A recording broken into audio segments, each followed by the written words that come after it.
Hello friend. मैं उम्मीद करूंगा कि आप सब लोग खैरियत से होंगे और इस कोरोना काल में आप ज़्यादा से ज़्यादा बचाव करें दोस्तों। जो कोविड-19 है उस प्रोटोकॉल का आप पूरे तरीके से फॉलो करें दोस्तों। कई हमारे साथी अब इस दुनिया में नहीं रहे, जा चुके हैं दोस्तों। मैं सिविल कोर्ट प्रैक्टिस लखनऊ में करता हूँ और कई से लोग हैं जो इस समय जो है हमारे साथ नहीं है। मैं उनके परिवार वालों से बहुत गहरी संवेदना व्यक्त करता हूँ कि भगवान उनको जो है उनकी आत्मा को जो है स्वर्ग में जगह दे। एवरीवन दोस्तों, मैं आप लोगों से यही कहूँगा कि आप लोग जो है अपना बचाव करें, अपने फैमिली का बचाव करें और कहीं भी बाहर जाए मास्क जरूर लगाएं। दोस्तों, मैं आज एक नया टॉपिक ये है कि मैं टेस्ट सीरीज चला रहा हूँ। टेस्ट सीरीज टोटल जो है हमारे पास 50 टेस्ट सीरीज होगा। 50 टेस्ट सीरीज में जो है क्या नाम है, यूपी पीसीजे के लिए, बिहार पीसीजे के लिए और क्या नाम है अदर जुडिशरी एग्जाम के लिए जो है बहुत मुफीद होगा। टोटल मैं आपको जो है 210 टेस्ट सीरीज में कराने वाला हूं अपने इस चैनल के माध्यम से। तो एवरीवन दोस्तों, मैं आज 150 का एमसीक्यू है जिसमें मैं 50 एमसीक्यू कवर करूंगा। आप लोग जो है अभी तक हमारे जो ऑनलाइन क्लासेस हैं अभी तो सब्सक्राइब नहीं किए तो हमारे चैनल को सब्सक्राइब कर ले। ओके, मैं आगे बढ़ता हूं दोस्तों। अब मैं देख रहा हूं, मैं स्क्रीन जरा बड़ा कर दूं। पहला सवाल ये है कि आपके स्क्रीन पे है क्वेश्चन नंबर फर्स्ट ये है कि इसमें कह रहा है कि बलात्कार कहा जाएगा यदि आदमी महिला की सहमति से या असहमति से उसके साथ यौन संबंध बनाता हो जिसकी आयु वर्ष कम से कम कितना हो। यानी इसमें ये कहा गया कि इसमें जो है आपको जो सेक्शन जो है 375 कवर करता है। इसमें बलात्कार कहा जाएगा यदि उस एक आदमी एक महिला की सहमत या असहमत से उसके साथ यौन संबंध बनाता है जिसकी आयु वर्ष कितना हो। ये 375 का है। तो इसका सही सेक्शन है, ए कह रहा है 16 वर्ष, बी कह रहा है 14 वर्ष, सी कह रहा है 15 वर्ष, डी कह रहा है 18 वर्ष। तो कौन सा होगा? तो सही उत्तर जो है इसका दोस्तों डी होगा, 18 वर्ष। ओके, अब मैं नेक्स्ट पढ़ रहा हूँ। दूसरा क्वेश्चन क्या कह रहा है? दूसरा क्वेश्चन ये कह रहा है कि एक विवाहित पुरुष जन्म कर्म का अपराध का दोषी है, यानी एडल्ट्री का वो दोषी है, यदि मैथुन करेगा। अब एडल्ट्री को जो है जोसेफ सानी वाले केस में जो है उसे जो है जो महिलाओं को और फ्रीडम दी गई है, वो कोई अब अपराध नहीं रह गया है, मात्र क्या है वो डाइवोर्स का एक ग्राउंड बन जाता है। ओके, अब इसमें ये क्वेश्चन ये कह रहा है कि दूसरा क्वेश्चन क्या कहा, विवाहित स्त्री के साथ हो। बी कह रहा है विवाहित स्त्री के साथ उसकी पत्नी के सिवाय। सी कह रहा है किसी भी स्त्री के साथ जो उसकी पत्नी के सिवाय। डी कह रहा है अविवाहित स्त्री के साथ उसकी सहमति के बिना। तो क्वेश्चन नंबर 2 है, 2 का क्वेश्चन का सही उत्तर जो है बी होगा, यानी एडल्ट्री किसी के साथ होगा जो विवाहित स्त्री हो और उसके पत्नी के अन्य कोई हो, उसके साथ एडल्ट्री हो सकता है। ओके, 497 IPC में बताया गया है। 497 जारकम अपराध कारित किया जाता है। अब तीसरा सवाल ये है, जारकम अपराध कारित किया जाते हैं, एडल्ट्री अपराध कारित किया जाता है। ये इस तीसरा सवाल का सही उत्तर क्या होगा दोस्तों? तीसरा सवाल सही उत्तर जो है ये है किसी विवाहित स्त्री के साथ उसकी सम्मति हो, यानी किसी विवाहित स्त्री के साथ जो है वो क्या देता हो, कंसेंट देता हो। ठीक है, अब बात करते हैं क्वेश्चन नंबर 4। कोई विवाहित व्यक्ति जारकम का अपराध करता है यदि मैथुन करता है, यानी कोई विवाहित व्यक्ति जो है एडल्ट्री अपराध करता है यदि मैथुन करता है। तो चौथा का सही उत्तर क्या होगा? तो चौथा का सही उत्तर दोस्तों जो है वो बी होगा। क्या होगा? बी होगा, अपनी पत्नी के अतिरिक्त किसी विवाहित महिला के साथ। ओके, अब मैं नेक्स्ट पढ़ता हूँ क्वेश्चन नंबर 5। क्वेश्चन नंबर 5 क्या कह रहा है? जाता अपराध नहीं यदि मैथुन सहमति से किया गया हो, पक्षकारों के से, स्त्री के या पत्नी के या पति के। तो क्या होगा? इसका क्वेश्चन नंबर जो है 5 का सही उत्तर दोस्तों जो है डी होगा, पति के। ओके, क्या होगा? पति के। अब मैं आगे बढ़ता हूँ। गर्भ का चिकित्सा समापन अधिनियम 1971 किसके अपवाद रूप में पारित किया गया है? यानी जो गर्भ का चिकित्सीय समापन अधिनियम 1971 किसके अपवाद के रूप में पारित किया गया है? धारा 88 भारतीय दंड संहिता, धारा 302 भारतीय दंड संहिता, धारा 312 भारतीय दंड संहिता, धारा 20 भारतीय दंड संहिता। आप सही उत्तर बताइए दोस्तों क्या हो सकता है, क्योंकि आप भी टेस्ट सीरीज के माध्यम से आप कितने क्वेश्चन सही करते हैं ये आप कमेंट बॉक्स में बताइएगा। तो कितने होंगे दोस्तों? तो इसका सही उत्तर जो है ए सी होगा, 312 होगा। अब नेक्स्ट क्वेश्चन देखते हैं। विवाहित स्त्री को आपराधिक आशय से, क्या है? विवाहित जो स्त्री है आपराधिक आशय से फुसलाने या ले जाने या निरुद्ध रखने के लिए दंड है। जो विवाहित स्त्री है उसको जो है आपराधिक आशय से फुसलाने या ले जाने के लिए, निरुद्ध किए जाने के लिए दंड है। ये 498 में दिया गया है। क्या कितने दंड है? तो केवल 2 वर्ष है, केवल 3 वर्ष है, केवल 10 वर्ष है, 2 वर्ष से जुर्माना है। बताइए फटाफट आपका क्या होगा दोस्तों? क्वेश्चन नंबर 7 का सही उत्तर जो है 2 वर्ष या जुर्माने दोनों हो सकते हैं। सही उत्तर डी है। ओके, अब बात करते हैं भारतीय दंड संहिता अध्याय 21 निम्नलिखित में से किससे संबंधित है? अब किससे संबंधित है तो ऑप्शन देखते हैं। विवाह संबंधी अपराध, ए, बी पति या पति के नातेदार के द्वारा क्रूरता, सी सेवा संविदा का आपराधिक भंग, डी मानहानि। तो 21A का किससे संबंधित है? तो क्वेश्चन नंबर 8 का जो है 31 से जो है क्वेश्चन नंबर 8 का कौन सा सही होगा दोस्तों? क्वेश्चन नंबर 8 बी, पति या पति के नातेदार द्वारा क्रूरता। तो क्वेश्चन इसका आंसर जो है बी सही है। ठीक है। अब निम्न में से भारतीय दंड संहिता कौन सी धारा महिलाओं के प्रति क्रूरता करने के सजा का प्रावधान करता है? क्या करता है? सजा का प्रावधान करता है। अब इसमें कौन सी धारा होगा? अब धारा ये देखिए, ए कह रहा है 498, बी कह रहा है 498A, सी कह रहा है 498B और डी कह रहा है 375। तो क्वेश्चन नंबर 9 का क्या होगा सही उत्तर दोस्तों? क्वेश्चन नंबर 9 का सही उत्तर जो है इसका जो है 498, ये होगा 498A। ओके, अब बात करते हैं क्वेश्चन नंबर 10 लैंगिक उत्पीड़न अपराध के अंतर्गत आता है। यानी लैंगिक उत्पीड़न अपराध के अंतर्गत क्या आता है? तो 354A, बी कह रहा है 354B, सी कह रहा है 354D, सी डी। अब इसमें सही उत्तर क्या होगा आप बताइए? लैंगिक उत्पीड़न, तो इसका सही उत्तर जो है दोस्तों ये होगा 354A। ओके, अब बात करते हैं किसी स्त्री से लैंगिक अनुग्रह के लिए मांग या अनुरोध भारतीय दंड संहिता 1860 में दंडनीय है। किस सेक्शन में है? 354A, बी 354C, सी 354B और डी 354D। इसमें सही उत्तर क्या होगा दोस्तों? फटाफट बताइए सही उत्तर जो है इसमें क्या होगा? इसमें 11 का सही उत्तर जो है ये होगा 354A। अब मैं बढ़ता हूँ क्वेश्चन नंबर 12। एक नियोजक एक्स अपने कर्मचारियों के वेतन से कतिपय प्रतिशत ये कहकर काट लेता है कि भविष्य निधि के लिए उनका अंशदान है, किंतु उसे कोष में जमा नहीं करता है। ये सेक्शन 405 से रिलेटेड है और 405 में क्या है? आपराधिक न्यासभंग है। तो जाहिर सी बात है ये बात जो है आपराधिक न्यासभंग का करता है। ओके, यानी क्वेश्चन नंबर ए। अब क्वेश्चन नंबर 13 है एक मूर्त व्यक्ति की इच्छा पत्र का निष्पादक होते हुए उस विधि की जो चल वस्तु को इच्छा पत्र के अनुसार विभाजित करने के निर्देश देती है, बेईमानी से अवज्ञा करता है, चीज और वस्तु को अपने प्रयोग हेतु विनियुक्त कर लेता है, इन्हें कौन सा अपराध किया है? तो 405 ये भी है सेक्शन से। 405 में क्या है? तो 405 में आप देखते हैं तो आपराधिक न्यासभंग है, ब्रीच ऑफ ट्रस्ट है। ओके, अब बात करते हैं क्वेश्चन नंबर 14 का। भंडागरिक है और यह यात्रा जाते हुए अपना फर्नीचर ए के पास उस संविदा उस कॉन्ट्रैक्ट के अधीन न्यस्त कर देता है और उस भंडागार के कमरे के लिए ठहराई गई राशि के दिए जाने के लौटा दिया जाएगा। ए माल का बेईमानी से बेच देता है, ए ने कौन सा अपराध किया है? तो 405 है। तो 405 का सही उत्तर दोस्तों सेक्शन ही बताता है कि आपराधिक न्यासभंग का क्या है? आपराधिक न्यासभंग का है।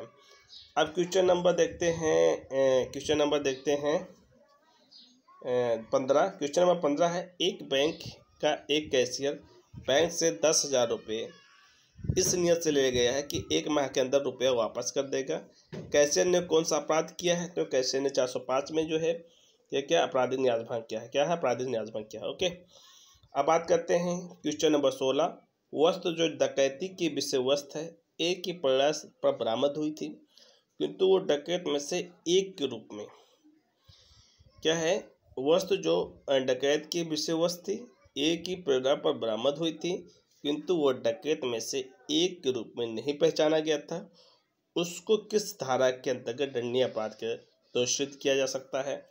395 ए, 397 बी, 411 सी, 412 डी। तो सही उत्तर क्या होगा? तो इसका सही उत्तर दोस्तों 411 की 412।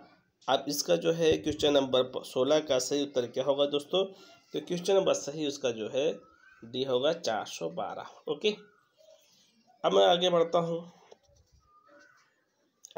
देखता हूँ। भारतीय दंड संहिता 1807 के अधीन अत्याचार का अपराध मुख्यतः निम्न में से किसके विरुद्ध किया गया कार्य है? यानी स्वामित्व के विरुद्ध है, ए, बी कब्जे के विरुद्ध है, सी ख्याति के विरुद्ध है, डी एकांत या कब्जे के विरुद्ध है। अब 441 सेक्शन में कहता है भारतीय दंड संहिता के 1860 के अधीन अत्याचार इन ट्रेसपास का ऑफेंस मुख्यतः निम्न से किसके विरुद्ध किया गया कार्य है? यानी स्वामित्व के विरुद्ध है, कब्जे के विरुद्ध है, ख्याति के विरुद्ध है, एकांता एवं कब्जे के विरुद्ध है।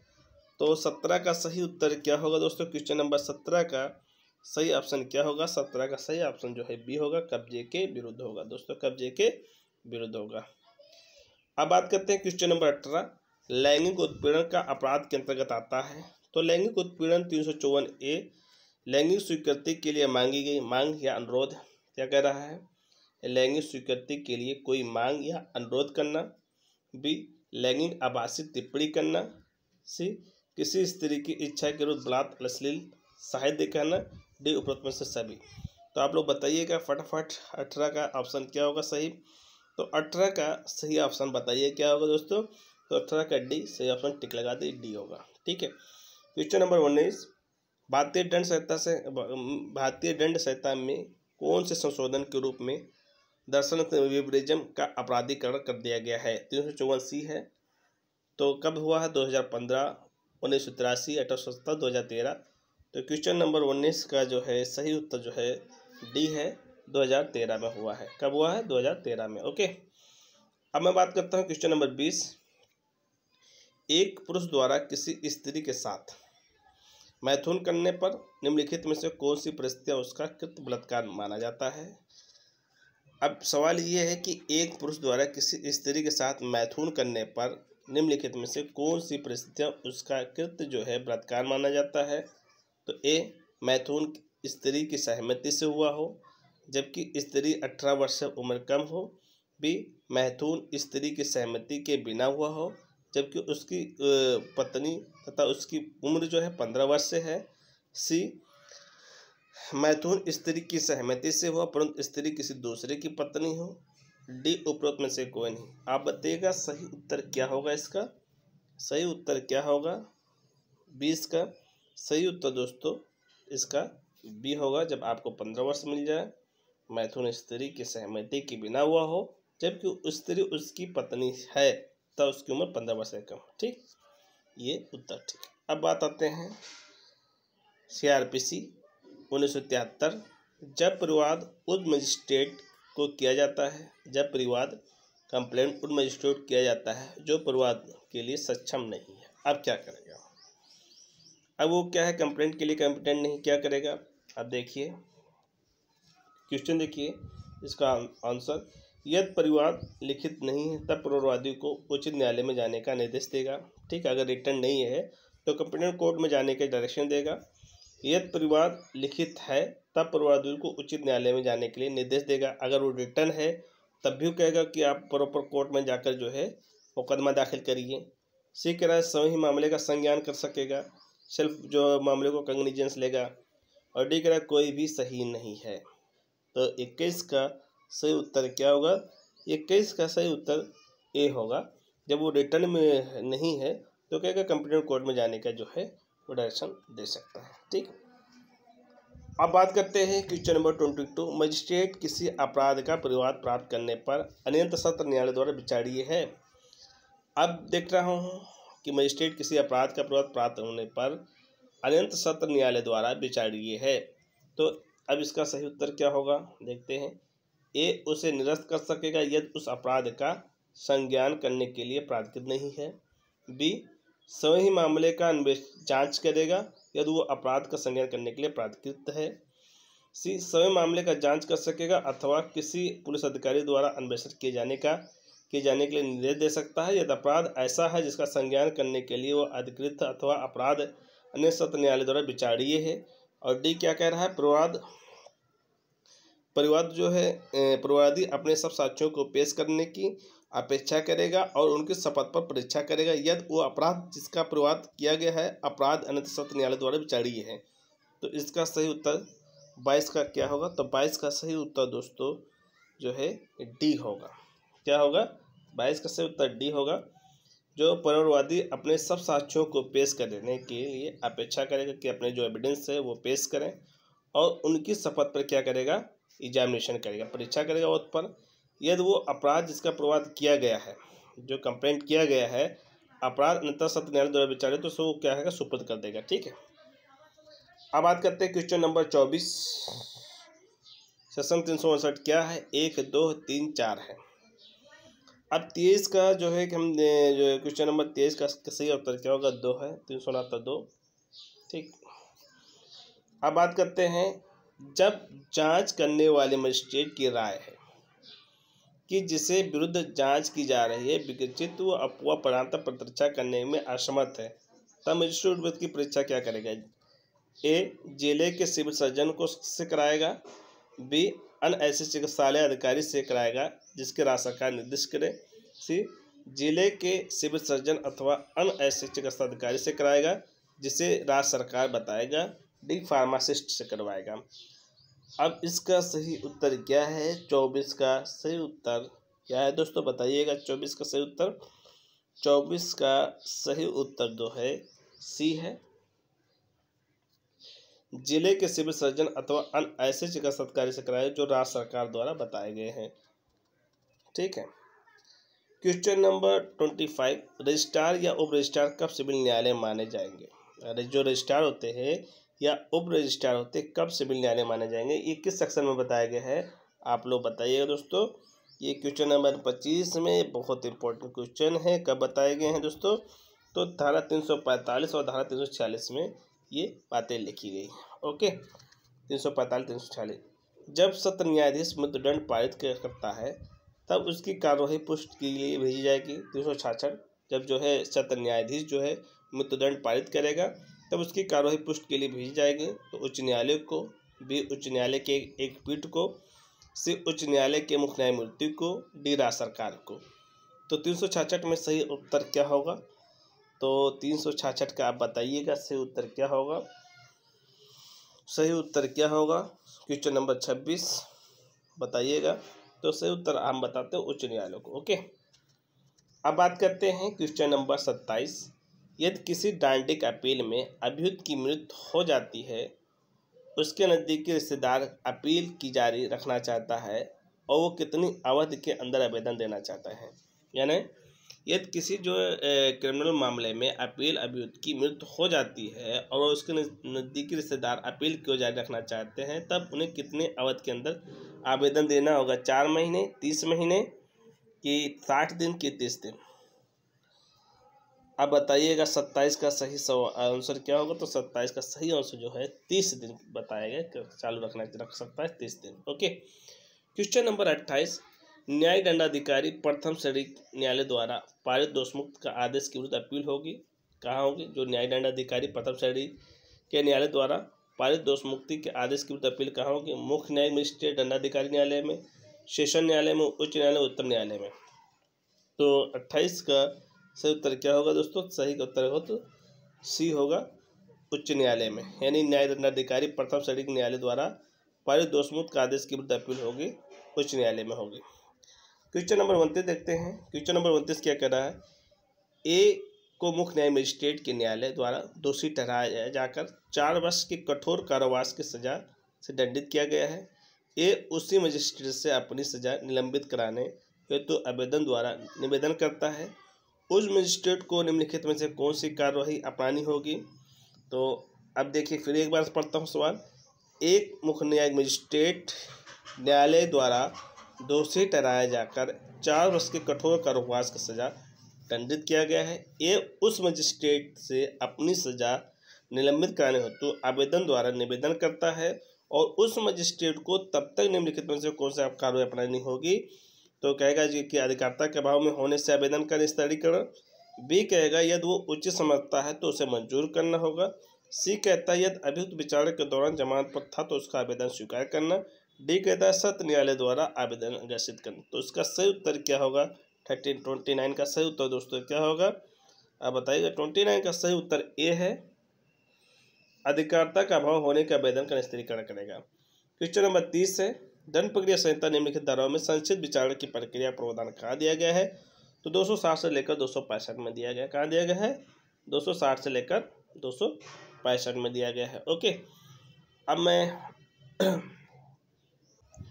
क्वेश्चन नंबर 31, जहाँ 2 या 2 से अधिक न्यायालय एक ही अपराध का संज्ञान लिया है और ये प्रश्न उठता है कि उनमें से किसको उस अपराध की जांच अथवा विचारणा करना चाहिए। इस प्रश्न का विनिश्चय किया जाएगा। कह रहा है जहां 2 या 2 से अधिक न्यायालयों ने एक ही अपराध का संज्ञान लिया है और ये प्रश्न उठता है कि उनमें से किसको उस अपराध की जांच अथवा विचारणा करना चाहिए। इस प्रश्न का विनिश्चय किया जाएगा। तो एक क्या कह रहा है? फर्स्ट क्या कह रहा है? यदि न्यायालय एक ही उच्च न्यायालय के अधीनस्थ हो तो उस उच्च न्यायालय द्वारा। दूसरा कह रहा है उस उच्च न्यायालय द्वारा जिसकी अपील आपराधिक क्षेत्राधिकार के स्थानीय सीमाओं के अंतर्गत अभियुक्त निवास करता हो या व्यवसाय करता हो अथवा लाभप्रद के नियोजन में लगा हो। तीसरा कहता है यदि ये न्यायालय एक ही उच्च न्यायालय के अधीनस्थ तो उच्च न्यायालय द्वारा संबंधित राज्य सरकार के परामर्श से। चौथी कहता है यदि ये न्यायालय एक ही उच्च न्यायालय के अधीनस्थ नहीं है तो उस न्यायालय द्वारा जिसके द्वारा अपील आपराधिक क्षेत्राधिकार स्थानीय सीमाओं के अंतर्गत कार्यवाही सर्वप्रथम प्रारंभ हुई। तो उपद में से कौन सा सही है? तो 1, 2 सही है या 2, 3 सही है, 1, 4 सही है, 1, 2, 3, 4 सही है। तो क्वेश्चन नंबर 31 का सही उत्तर क्या होगा? तो 31 का जो है सही उत्तर जो है सी होगा, 1 और 4। फिर से 1, 4 हम रीड कर लेते हैं। एक कह रहा है यदि ये न्यायालय एक ही उच्च न्यायालय द्वारा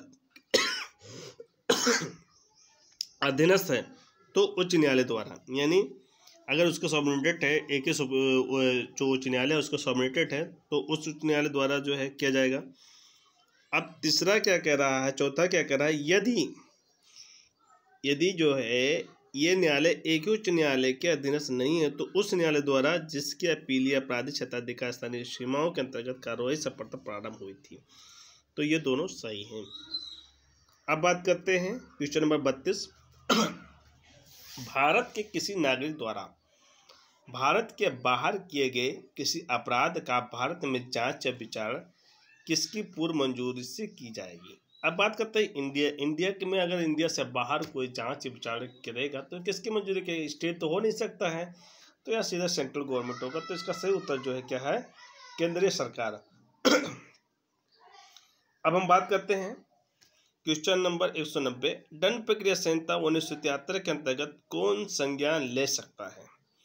अब संज्ञान को ले सकता है, सेशन ले नहीं सकता है, उच्च न्यायालय ले नहीं सकता है, जिला मजिस्ट्रेट ले नहीं सकता, तो न्याय मजिस्ट्रेट ले सकता। तो उसका उत्तर जो है सही है, सी है, न्याय मजिस्ट्रेट। दंड प्रक्रिया संहिता की धारा 190 मजिस्ट्रेट द्वारा संज्ञान लेने का प्रावधान करती है। अब संज्ञान लेने का प्रावधान क्या करती है? एक कह रहा है कि उन तथ्यों का जिनसे ऐसा अपराध बनता है प्रतिवाद प्राप्त होने पर। बी दंड प्रक्रिया संहिता की धारा 173 के अधीन पुलिस रिपोर्ट होने पर। सी कह रहा है स्वयं अपनी जानकारी से, उपरोक्त में से कोई नहीं। तो इसका सही उत्तर क्या होगा? उपरोक्त में से सभी। तो सही उत्तर होगा उपरोक्त में से सभी, यानी सभी होगा। सभी कैसे होगा? जैसे कि उन तथ्यों जिनसे अपराध बनता है या कंप्लेंट प्राप्त होता है या 173 की पुलिस रिपोर्ट प्राप्त होती है या उसको स्वयं जानकारी हो। ठीक है।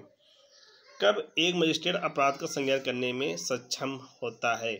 पुलिस रिपोर्ट पर, परिवारवाद पर, पुलिस अधिकारी से भिन्न किसी उक्त सूचना या स्वयं उपरोक्त में से सभी, तो इसमें भी उपरोक्त में से सभी। क्वेश्चन नंबर 36 है, दंड प्रक्रिया संहिता 1973 192 के अंतर्गत द्वितीय श्री मजिस्ट्रेट निम्न में से कौन सा अपराध संज्ञान लेने के लिए अधिकृत कर सकता है? तो उच्च न्यायालय, सत्र न्यायालय, मुख्य मजिस्ट्रेट, उपरोक्त में से कोई नहीं। तो आप बताइएगा क्वेश्चन नंबर 35 का, तो 35 का सही उत्तर है उपरोक्त में से कोई नहीं।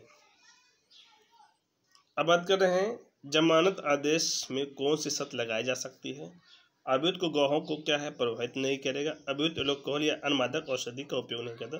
तो 436 में जो है अभियुक्त गवाहों को प्रभावित नहीं करेगा, ये चीज़ें लिखी है, लेकिन एल्कोहल अन्य मादक औषधि का उपयोग करेगा ये नहीं लिखी। तो सही उत्तर जो है इसका ए होगा, केवल न तो ए और बी, केवल जो है ए बी सी डी केवल ए होगा। ओके। गलत स्थान पर विचारक पर क्या प्रभाव होगा? स्वयं में विदूषित होगा, विदूषित तभी होगा जब न्याय विफल हो। सी कहता अपराध गंभीरता से देखनी होगी। डी उच्च न्यायालय के संदर्भित करना होगा। तो 38 का जो है सही उत्तर क्या होगा? तो 38 का सही उत्तर जो है बी होगा। 38 का सही उत्तर बी, विदूषित तभी होगा जब न्याय विफल हो। ओके। अब बात करते हैं 39 है, द्वितीय जमानत आवेदन के लिए किस परिस्थिति में परिवर्तन माना जाना चाहिए? यानी 436 से ए कह रहा है प्रकरण सत्र न्यायालय में उपवर्तित होकर प्राप्त हो जाना चाहिए। बी कह रहा है विचारे के दौरान कुछ गवाहों का अभियोजन, कहानी का समर्थन न करना।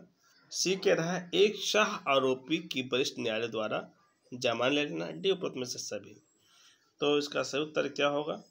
प्रकरण सत्र न्यायालय में उपवर्तित होकर प्राप्त करना हो जाना, विचार के दौरान कुछ गवाहों का अभियोजन, कहानी का समर्थन न करना। सी है एक शाह आरोपी को वरिष्ठ न्यायालय द्वारा जमानत लेना। उपरोक्त में से कोई नहीं। तो आप बताइएगा 39 का सही उत्तर क्या होगा? तो 39 का सही उत्तर जो है बी होगा, विचार के दौरान कुछ गवाहों का अभियोजन, कहानी का समर्थन न करना। यानी जो है विचार के दौरान जो है कुछ गवाहियों का जो क्या है समर्थन न करना। ओके। अब बात करते हैं दंड प्रक्रिया संहिता की कौन सी धारा 306 के अंतर्गत अपराधी को कौन क्षमादान दे सकता है? केवल मुख्य मजिस्ट्रेट, बी केवल मेट्रोपॉलिटन मजिस्ट्रेट, सी केवल प्रथम श्रेणी मजिस्ट्रेट, डी उपरोक्त में से सभी। अब क्वेश्चन नंबर 40 का सही उत्तर क्या होगा? तो क्वेश्चन नंबर 40 का सही उत्तर जो डी है उपरोक्त में से सभी। अब बात करते हैं सीपीसी का सवाल। कोई पक्षकार सिविल प्रक्रिया संहिता के अंतर्गत अभिवचन में संशोधन करने की अनुमति प्राप्त करने के आदेश के कितने दिन तक अभिवचन में संशोधन नहीं करता तो न्यायालय की अनुमति के बिना वो संशोधन नहीं कर सकेगा? 14 दिन, बी 15 दिन, सी 30 दिन, डी 45 दिन। यानी 41 का क्या होगा दोस्तों सही आंसर? 41 का ए होगा 14 दिन। ओके। अब बात करते हैं 42 में क्या कह रहा है कि का एक घर खा को 12,000 वार्षिक भाटक के पट्टे पर देता है। वर्ष 2015, 2016, 2017 इन सभी पूरे वर्ष में भाटक शोध और दिया नहीं गया है। यानी जो ए है वो एक अपना मकान जो है 1200 रुपये जो है वार्षिक किराए पर देता है, वो चाहे 2015 हो, 2016 हो, 2017 इन सभी पर जो है किराया वसूला नहीं है। तो ए सन 2018 में बी पर केवल वर्ष 2016 के जो है जो शोध भाटक यानी जो वसूल किराया है के लिए क्या है वाद दाखिल करता है। क्या ए के पश्चात होते प्रकरण 2015-2017 के लिए जो भी किराया वसूली के लिए वाद ला सकता है? अब जब छोड़ दिया है तो क्या 2015-17 के लिए वाद ला सकता है? इसमें आंसर देखिए, ए नहीं, बी हाँ, या वो उचित कारण दर्शित करता है, डी उपरोक्त में से कोई नहीं। तो इसका सही आंसर क्या होगा दोस्तों? सही आंसर क्या होगा? 42 का सही आंसर जो है ए वो नहीं वाला सर। एक बार जो छोड़ दिया 2 का आप देखिए ऑर्डर 2 और रूल 2। ओके सॉरी, आप जो है सेक्शन 2 का 2 डिग्री के में देखिए सिविल प्रक्रिया संहिता से की धारा 10 से संबंधित क्या है? तो सिविल प्रक्रिया 10 से संबंधित जो है प्राण न्याय, विचाराधीन वाद को रोक दिया जाना, उपरोक्त में से कोई नहीं। तो इसमें क्या है, विचाराधीन वाद है, वाद को रोक दिया जाना है, उपरोक्त में से कोई नहीं। तो धारा 11 है, तो जो जुडिकेटर से संबंधित है। अब सब जो है वाद स्टिल जो है विचाराधीन हो, सब जुडाइस हो। तो इसका जो है 43 का सही उत्तर क्या होगा? 43 का सही उत्तर दोस्तों सी होगा, जो है स्टे सूट है, यानी वाद को जो क्या करता है, रोक देता है। ओके, यानी जो है ये स्टे सूट है। ओके, अब मैं आगे बढ़ता हूँ। सिविल प्रक्रिया संहिता के 96 अपील में लागू होता है। निषेधाज्ञा आदेश के विरुद्ध मूल डिक्री, आदेश 9/13 के अंतर्गत पुनर्स्थापना आदेश, उपरोक्त में से कोई नहीं है। तो 44 का सही उत्तर क्या होगा? बहुत इंपॉर्टेंट क्वेश्चन है। तो 44 का सही उत्तर जो है बी होगा, मूल डिक्री। ओके, मूल डिक्री की अपील होगी। जब कोई व्यक्ति लोक निशंस करता है तो ए, वो भारतीय दंड संहिता के अंतर्गत आपराधिक अभियोजन के लिए उत्तरदायी है। बी, सिविल प्रक्रिया संहिता 91 के अंतर्गत विरुद्ध वाद लाया जा सकता है। सी, उसके विरुद्ध अतिपूर्ति वाद लाया जा सकता है। डी, उपरोक्त में से सभी। तो इसका सही उत्तर क्या होगा दोस्तों? 45 का सही उत्तर क्या होगा? 45 का सही उत्तर है डी, क्षतिपूर्ति के लिए भी लाया जा सकता है, और क्रिमिनल ऑफेंस भी के लिए मुकदमा दाखिल किया जा सकता है, और सिविल कार्रवाई भी की जा सकती है। अब बात करते हैं क्वेश्चन नंबर 46। लिखित कथन प्रस्तुत किए जाने की परिसीमा 30 दिन है, जो 90 दिन तक बढ़ाई जा सकती है। गणना की जाएगी वाद प्रस्तुत दिनांक से। बी, न्यायालय द्वारा नियत प्रथम सुनवाई दिनांक से। सी, प्रतिवादी पर समन की तामील के दिनांक से। डी, उपरोक्त में से कोई नहीं। तो इसका सही उत्तर क्या होगा दोस्तों? 46 का उत्तर सही उत्तर क्या होगा बताइएगा? 46 का सही उत्तर जो है सी है, प्रतिवादी समन की तामील के दिनांक से। सिविल प्रक्रिया संहिता का कौन सा आदेश किसी न्यायालय में अभिवचन को नियंत्रित करने के लिए समन नियम प्रतिपादित करता है? तो आदेश 6, आदेश 7, आदेश 8, आदेश 9। यानी क्या करता है, कौन सा आदेश किसी न्यायालय के अभिवचन को नियंत्रित कर देता है? तो ये 47 है। तो 47 का सही आंसर क्या होगा? 47 का सही आंसर जो है ऑर्डर 6 है। क्या होगा? आदेश 6। अब बात करते हैं क्वेश्चन नंबर 48। किस आधार पर वाद पत्र नामंजूर नहीं किया जा सकता है? अब 711 है, किस आधार पर वाद पत्र नामंजूर किया जा सकता है? जहां वो वाद हेतु प्रकट नहीं करता है, वाद हेतु प्रकट नहीं करता है। बी कहता है जहां वाद पत्र ऐसे न्यायालय में प्रस्तुत किया गया है जिससे विचारण के क्षेत्राधिकार नहीं है। सी, जहां वाद विधि द्वारा वर्जित होना प्रकट होता है। और डी कहता है जहां वाद 2 प्रतियों में प्रस्तुत नहीं किया गया है। तो ये क्वेश्चन नंबर 48 है, और 48 का सही उत्तर क्या हो सकता है? तो अब ए कह रहा है कि जहां वो वाद हेतु प्रकट नहीं करता, ये 711 का ग्राउंड है। बी, जहां वाद पत्र ऐसे न्यायालय में प्रस्तुत किया गया है जिसका विचार क्षेत्राधिकार नहीं है, ये सही है। जहां वाद विधि द्वारा वर्जित होना प्रकट होता है, ये 711 है। जहां 2 प्रतियों में प्रस्तुत नहीं किया गया, तो इसका सही उत्तर बी है। अब क्वेश्चन नंबर 49। कौन सी धारा के प्रावधान न्यायालय के आर्थिक क्षेत्राधिकार से है? तो आर्थिक क्षेत्राधिकार से धारा 6 है, पेक्यूनियरी जुरिडिक्शन। अब बात करते हैं सिविल प्रक्रिया संहिता के आदेश 32 से संबंधित है। तो 32 से संबंधित अवैध विकृचित व्यक्तियों द्वारा या अनेक विधि विरुद्ध वाद द्वारा, विन्यासी निष्पादकों और प्रशासकों द्वारा या उनके विरुद्ध वाद द्वारा। सी, कुटुंब से संबंध रखने वाले विषयों से संबंधित वाद। डी, उपरोक्त में से कोई नहीं। तो क्वेश्चन नंबर 50 का सही उत्तर क्या होगा दोस्तों? क्वेश्चन नंबर 50 का सही उत्तर जो है ए है। क्या है? ए, अवैध और विकृचित व्यक्तियों द्वारा या उनके विरुद्ध वाद। अब बात करते हैं 51। अवैध या स्वस्थ मस्तिष्क के हित की रक्षा के लिए विशेष रूप से कौन सा आदेश अधिनियमित किया गया है? आदेश 31, आदेश 32, आदेश 33, आदेश 34। तो आप बताइएगा सही आंसर क्या होगा? 51 का सही आंसर जो है बी है, आदेश 32।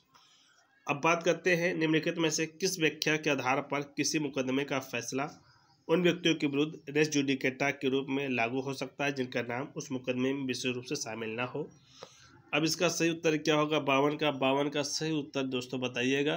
तो 52 का सही उत्तर जो है सी होगा। सीपीसी की धारा 11 की व्याख्या 6। ओके, अब बात करते हैं किसी ऐसे व्यक्ति पर जिसे सीपीसी की धारा 30 बी के अधीन गवाही देने के अथवा दस्तावेज पेश करने का निर्देश दिया गया है। न्यायालय से अनुपस्थित रहने पर धारा 32 सी के तहत जुर्माना किया जा सकता है, जो निम्नलिखित राशियों में से किससे अधिक नहीं होगा? 5000, 10,000, 5,000, 10,000। तो सही उत्तर क्या होगा कि 500, 1000, 5,000, 10,000।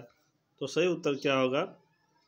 इसका सही उत्तर सी 5,000, यानी 53 का जो है सी 5,000। निम्नलिखित में से किसके अधीन रिसीवर की नियुक्ति प्रक्रिया निर्धारित की गई है? आदेश, ये देखिए ए आदेश 44, आदेश 45, 46, 47 क्या है? तो आप बताइएगा। रिसीवर तो बताइए फटाफट। तेरा एक देखिए 44 है, 42 है, 40 है, 45 है। तो क्या है? 54 का सही आंसर क्या होगा? 54 का सही आंसर सी है, 45 है। 55 पतवादियों को वैकल्पिक समन भेजने के बारे में प्रावधान निम्नलिखित में से किसके अधीन किया गया है? जो पतवादी हैं को वैकल्पिक समन भेजने के बारे में प्रावधान निम्नलिखित किसके अधीन किया गया है? तो ए है आदेश 5 नियम 19, बी आदेश 5 नियम 19 ए, आदेश 5 नियम 20, आदेश 5 नियम 21। तो सही उत्तर ये है आदेश 5 नियम 20, सी है। अति आवश्यक अथवा तत्कालिक राहत उन मामलों में जहां सीपीसी की धारा 86 के अधीन मुकदमे की जांच पड़ताल से नोटिस दी जाने वाली अनिवार्यता से छूट दी गई है। एक किसी भी प्रकार के अंतरिम अथवा कोई एक तरफा राहत नहीं दी जा सकती है। बे साधारण तौर पर अंतरिम या कोई भी अन्य एक तरफा राहत दी जा सकती है। सी कुछ निश्चित परिस्थितियों में अंतरिम अथवा कोई अन्य एक तरफा राहत दिए जाने की संभावना हो सकती है। डी या तो ए या तो सी। तो 86 के तहत जो है अति आवश्यक अथवा तत्कालिक राहत के उन मामलों जहाँ सीपीसी की धारा 86 के अधीन मुकदमे की जांच पड़ताल नोटिस दिए जाने की अनिवार्यता छूट दी गई है। तो इसका सही उत्तर क्या होगा? सही उत्तर जो है 56 का जो है ए होगा। किसी भी प्रकार अंतरिम अथवा अन्य कोई एक तरफा राहत नहीं दी जा सकती है। 57 न्यायालय सीपीसी की धारा 95 के अंतर्गत अपर्याप्त आधारों पर गिरफ्तारी के कारण वादी के विरुद्ध क्षतिपूर्ति का निर्धारण कर सकती है जो अनधिक होगी। 95, 10,000, 25,000, 50,000, 60,000। तो इसका 57 का सही उत्तर क्या होगा? 57 का सही उत्तर जो है सी है, 50,000 है। 58 असंयोजन और कुसंयोजन के बारे में आक्षेप कब उठाया जा सकता है? असंयोजन को संयोजन के बारे में आक्षेप कब उठाया जाता है? विवाद स्थिरीकरण के समय, विवाद स्थिरीकरण से पहले, यथासंभव शीघ्रतम अवसर पर स्त्रियों उपरोक्त में से सभी। तो आर्डर 1 रूल 13 में बताया गया है 58 का सही उत्तर क्या होगा? तो 58 का डी उपरोक्त में से सभी परिस्थितियों में उठाया जा सकता है। ओके, अब बात करते हैं क्वेश्चन नंबर 59। विचाराधीन प्रकरण में कितना ब्याज दिलाया जा सकता है? तो कितना दिलाया जा सकता है? 6% दिलाया जा सकता है। अब बात करते हैं क्वेश्चन नंबर जो है क्वेश्चन नंबर लास्ट। सीपीसी के आदेश 37 के अंतर्गत कोई वाद दाखिल किया जाएगा तो कहाँ दाखिल किया जाएगा? लघु न्यायालय, नगर सिविल न्यायालय, उच्च न्यायालय, उपरोक्त में से सभी।